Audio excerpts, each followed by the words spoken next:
What's up guys, it's time to kick off the new mid-range era for Samsung, starting with the Samsung Galaxy A7 2018. This right here is the first ever triple camera Samsung phone, and soon we're gonna see this triple camera setup on the Galaxy S10 as well. So very simple Samsung packaging we have here with this phone, just the A7 logo up front. Let's quickly get the plastic here, and let's just open this one up pretty easily. Alright, lifting the box, and as you can see, we have the Samsung Galaxy A7 2018 sitting up front. You can see the main specs written up front, Super AMOLED display infinity, and of course, triple cameras. Alright, here we have the phone on the table. Let me just lift it off here from this beautiful box. Let's check the accessories first. So as always, we have our quick start guide. Then comes the silicone case. As you can see, it has this perfect cutout for those triple cameras. We have normal Samsung headphones. This is the one that they ship with their cheap budget phone, so a little bit disappointed. And then this, wow, I cannot believe that Samsung is still shipping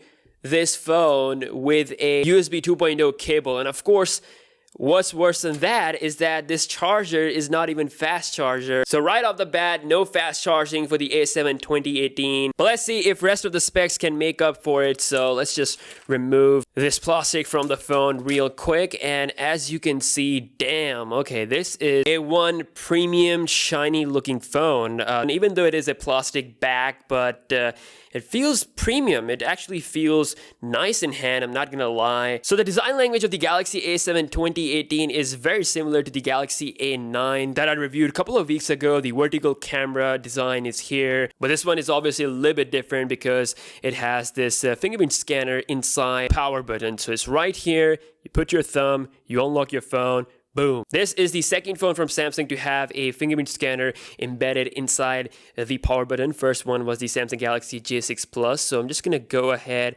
and run through the setup. Okay guys, I'm done with the setup, and let's just quickly showcase the speed of the fingerprint scanner. So as you can see, it does work when the phone is locked. So you just have to place your finger and your thumb, and it's gonna work. Whereas on the Galaxy J6, I think we had to press it.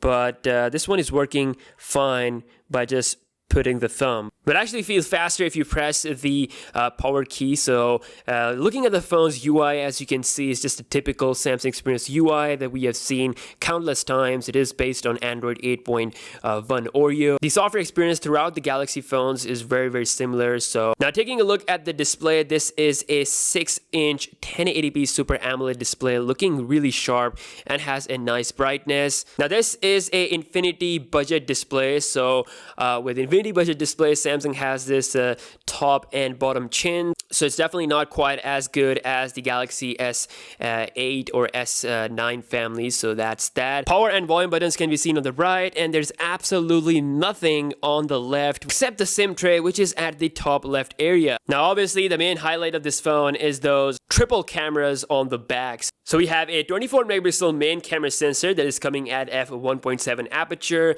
We have the 8 megapixel sensor as well, which is coming at f2.4, and that is the ultra wide one. And we also get a 5 megapixel depth sensor for those live focus photos. Now taking a look at the camera on this thing, it's very similar to the Samsung Galaxy S phone. Similar camera UI, but there are a couple of new things such as the scene optimizer that uses the AI functions to optimize according to the scene. So if I quickly focus here on the light background, it's gonna detect that, as you can see. So it's gonna work outside in different scenarios. If you're taking food pictures or picture of sky, it will detect that and enhance the scene. We have our live focus mode as well, and then a beauty mode as well as a pro camera mode. So main thing you will see different here is with the auto mode when you see this down here. So since it has an ultra wide camera sensor, you can quickly go to that mode by pressing here, and boom, it goes ultra wide. So you can take some really nice ultra wide pictures.